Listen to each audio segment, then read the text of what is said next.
மோசமான விஷயத்த நான் எங்கேயுமே பார்த்ததில்லன்னு காட்டமாக நடிகை குஷ்பு அவர்கள் பதிவிட்டிருக்காங்க. அது என்னன்றதை தான் வீடியோக்குள்ள பார்க்க போகிறோம். நடிகை குஷ்பு சமீபத்தில் மும்பையில் இருக்கக்கூடிய நோவோடேல் என்ற விடுதியில் தங்கியிருக்காங்க. அங்கிருந்த நாட்களில் தனக்கு மனவேதனை ரொம்பவே அதிகமாயிடுச்சுன்னு சொல்லியிருக்கிறாங்க. நான் மதியம் 12:30 மணிக்கு ஹோட்டலுக்கு வந்தேன். 6:30 மணிக்கு தான் என் அறையை எனக்கு கொடுத்தாங்க. 6 அறைகள் 1.5 மாதங்களுக்கு முன்பு பதிவு செஞ்சோம். ஒரே தளத்தில் இருக்கணும்னு கோரிக்கையும் வச்சுருந்தோம். நாங்கள் இருக்க வேண்டிய அறைகள் வெவ்வேறு தளங்களில் சிதறி கிடக்குது அப்படின்னு பதிவிட்டு குஷ்பு அவர்கள் மேலும் சில விஷயங்களை சொல்லியிருக்கிறாங்க.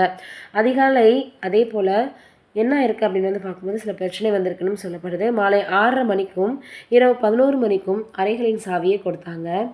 80 வயதுக்கும் மேற்பட்ட மற்றும் சக்கர நாற்காலியில் இருக்கும் என் அம்மாவுக்கு மாலை 5:30 மணிக்கு வழங்கப்பட்டுச்சு. கடந்த 40 ஆண்டுகளாக இந்த ஹோட்டலில் ஈகோ பிரச்சனை இருக்குது.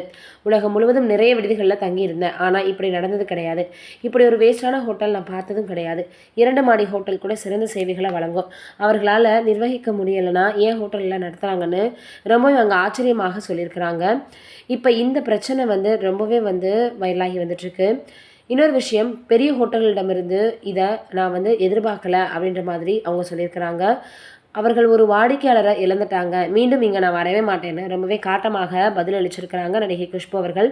அவங்க சொல்லியிருக்கிறது இப்போ சமூக வலைதளங்களில் ரொம்பவே வைரலாக பரவி வந்துட்டுருக்கு. இது ஒரு புறம் இருக்க, பாடகியான சித்ரா அவர்களினுடைய மனதை காயங்களை ஆற்றுமா அப்படின்னு சில விஷயங்கள் இப்போ சமூக வலைதளங்களில் வைரலாகி வருது.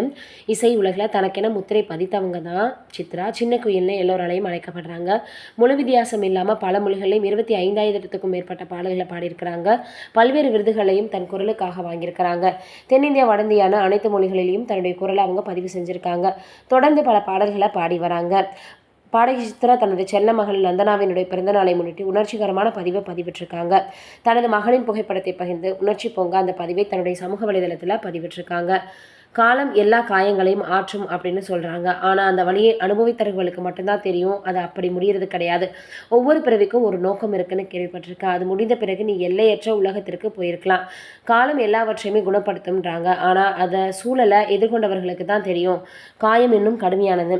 சித்ரா மகள் ஒவ்வொரு வருடமும் தன் மகள் பற்றிய நினைவுகளை பதிவிட்டு வந்துட்டுருப்பாங்க. பாடகி சித்ராவுக்கு திருமணமாகி 15 ஆண்டுகளுக்கு பிறகு 2002 சித்ராவினுடைய மகள் நந்தனா பிறந்தாங்க.